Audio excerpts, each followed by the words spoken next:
बिस्मिल्लाहिर्रहमानिर्रहीम। अस्सलाम वालेकुम दोस्तों, उम्मीद है आप सब खुश होंगे। आज हम आपके लिए नज़र बद का इलाज यानी नज़र लग जाना, उसका इलाज क्या है, हदीस नबवी सल्लल्लाहु अलैहि वसल्लम की रोशनी में हम आपको इलाज बताते हैं। एक दफ़ा एक शख्स को नज़र लग गई।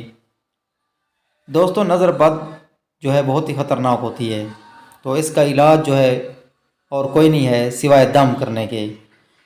एक शख्स को जब नज़र लग गई तो नबी अकरम सल्लल्लाहु अलैहि वसल्लम ने उसके सीने पर हाथ मारकर यह दुआ फरमाई, अल्लाहुम्मा अज़हिब अन्हु हर्रहा व बरदहा व वसबहा। आय अल्लाह, इसकी गर्मी, इसकी ठंडक और तकलीफ़ को दूर कर दे। चुनाचे वो शख्स ठीक हो गया। दोस्तों, नज़र बद कहते हैं ऊँट को हांडी तक पहुँचा देती है, मतलब ऊँट को ख़त्म कर देती इतने बड़ी चीज़ को। तो नज़र लगना ये बरहक है, तो इसका इलाज में बताया गया है।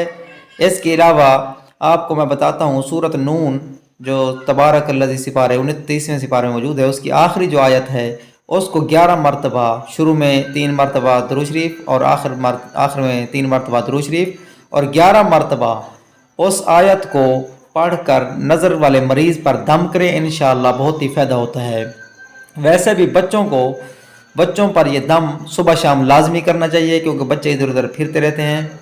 तो नज़र बद किसी चीज़ को भी लग सकती है, छोटे बच्चे को लग सकती है, मर्द को, औरत को, किसी को भी लग सकती है, जानवरों को भी लग जाती है, घरों को भी लग जाती है। तो इसलिए घर में आयतुल कुर्सी, इस तरह की दुआएं ये लाजमी पढ़ते रहा करें और दुरूद शरीफ भी साथ पढ़ते रहा करें। अल्लाह ताला हम सब को नज़र बद से महफूज फरमाए। उम्मीद है आपको वीडियो पसंद आई होगी। इस तरह की वीडियोज़ के लिए हमारे चैनल को सब्सक्राइब भी फरमा दें, ताकि हर किस्म की इलाज, दुआएं वगैरह सब कुछ आपको बआसानी मिल सके। वीडियो देखने का शुक्रिया। अपना बहुत सारा ख्याल रखें। अल्लाह हाफिज़।